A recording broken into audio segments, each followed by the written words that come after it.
Hello everyone. As news from the wider UFO world have gone quiet after last week's Virginia case conference in the USA, we are returning to the mysterious world of the Forgotten Languages website and its ties to the UFO or UAP phenomenon. This week we are heading towards the end of year 2013. On the 25th of November that year, we saw the publication of an article titled Mind Scan: Resisting Mental Engagement During Interspecies Contact. The title itself is a hark to the long-standing theme running through an enormous number of alleged human-alien contact cases. Alien beings are often mentioned as being capable of advanced telepathic communication, and there are cases in which the experiencer is facing an actual mind scan, and the beings are capable of tuning into deep thoughts and memories of the person. In some cases, there are also mind control-like capabilities reported. Let's see what the article says about this. They appeared to have been failures at previous attempts at hybridization. Thus, it is essential for the breeding program to enhance the mind scan procedure without affecting or damaging the entry point to human consciousness, namely, the optic nerve. And we are starting off with a bang here. Not only the article mentions the hybridization program, something which carries a long legacy of the abductions, collection of genetic material in natural or artificial way, and production of offspring, which is just what we said, the human-alien hybrids. These reports, sometimes quite disturbing, run in hundreds over the years. Moreover, the passage we just heard also mentions the entry point to human consciousness. While many experiencers claim that alien beings are able to communicate without eye contact, said eye contact is commonly mentioned as an amplifier to that communication, thus overlaying with what the article says. The next paragraph is an expansion of these topics. Data transference to hybrids also includes emotional responses. The procedure includes wiring to a female hybrid who sits opposite to the human target and performs the mind scan upon her. Data upload to human consciousness is also something which is not necessarily new. As an excellent example, we can mention here the UK's Roswell, namely the famous Rendlesham Forest encounter. During said encounter, one of the US soldiers who saw a non-human craft touched the craft and seemingly has received an immense string of binary data uploaded straight into his mind. Whether this communication has really occurred is still a subject of debate, but many people who have allegedly encountered non-human beings report similar experiences.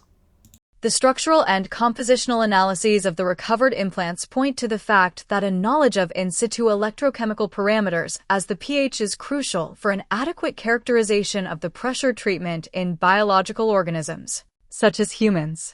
Biological processes are strongly mediated by the pH of the hydrostatic medium, and its control becomes crucial in the breeding program. Once again, alien implants are not unheard of. We have the testimony of Whitley Strieber, author of the book titled Communion, one of the top read books about the phenomenon. He does have an implant embedded in his ear, which was the subject to an attempted surgical removal, but the object evaded the attempt as if it was intelligent. Here, in the context of the article, the implants most likely refer to eye implants, possibly retinal implants or similar technology. Such technology could facilitate contact as per the authors, as confirmed by the following passage of the text. Alien uses the optic nerve to gain entrance to the brain's neural pathways. By exciting impulses in the optic nerve, the alien is able to travel along the optic neural pathway, through the optic chiasma, into the lateral geniculate body, and then into the primary visual cortex in the back of the brain. From there, he can travel into the secondary visual cortex in the occipital lobes and continue into sites in the parietal and temporal lobes and the hypothalamus. Through that route, the alien can stimulate neural pathways, travel to many neural sites, and cause the firing of neurons at whatever sites he wants. The test subject shouldn't be able to avert or close his eyes. They must remain fixed and open. The test subject is simply forced to peer into the alien's eyes. We have what seems to be the biological mechanism of the contact type described herein. There is also some reference to a chamber in which such contact can occur. Later on, we are going to see how this mention can possibly tie into mentions of other nature, such as the XVIS program we have discussed, the Qualtron machine, and so on. In mind scan experiments in which only a relatively low pressure range is needed, with a larger volume of the pressure chamber, moissanite, sapphire, or cubic zirconia anvil can be a far more judicious choice. The last article dated to 2013, which we are going to discuss, was published on the 13th of December, and it is related to the famous Pleiadians. These beings are often also called the tall whites or the Nordic aliens, and seem to look like the stereotypical Swedish people. Tall, white or blonde-haired, often with blue eyes and light skin complexion. The title of the article seems to suggest that these beings and encounters with them could have been engineered, as it says, language and modern technology for the creation of religions, assessment of the Pleiadians called experiment. Religions centered around aliens and UFOs are nothing new, just to mention the Raelians here, or the philosophy behind the Law of One, which is also a topic for a series of its own. For now, let's hear what the relevant parts of the text say. The discovery of alien superbeings might not be so corrosive to religion if human beings could still claim special spiritual status. After all, religion is concerned primarily with people's relationship to God, rather than with their biological or intellectual qualities.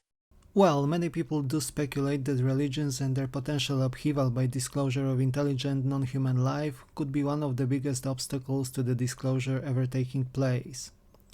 Some religions could end up in tatters, others would adapt and tailor their teachings to the new post-disclosure reality. In this case, we can only speculate, as there is a binary state. There is a disclosure or there is not. We know the latter, but once we step over to the former, there is no going back, and that includes religions. The article also mentions science being a roadblock, and I can see why. We recently had Dr. Beatrice Villarroel and her team of astronomers announcing the discovery of high number of objects in low Earth orbit observed in 1950s. These objects, which behaved like artificial technological entities before humanity launched anything into space, barring the V2 rockets during World War II. Currently, this discovery awaits wider confirmation, as there have been first supporting claims from other scientists, who also analyzed the data and confirmed the conclusions of Dr. Villarroel and her colleagues to be plausible and likely correct. Meanwhile, the mainstream science either avoids the subject altogether, very vaguely admits it as a distant possibility, or openly mocks it. So, we made it to the end of year 2013 with Forgotten Languages, dear viewers, while discussing various topics related to the UFOs and alien beings. There is much more to come, and I can see that the series is watched by some viewers, so I intend to continue it while there is nothing currently going on in the UFO space, so stay tuned. If you have any thoughts, insights, or wish to engage in a discussion, maybe you have made some translation of your own of the articles, the comments are of course wide open and you are most welcome to post, and let's see what we think about this odd corner of the internet. Thank you for watching, like and subscribe if you enjoyed the content, and I will see you soon in another video. Take care.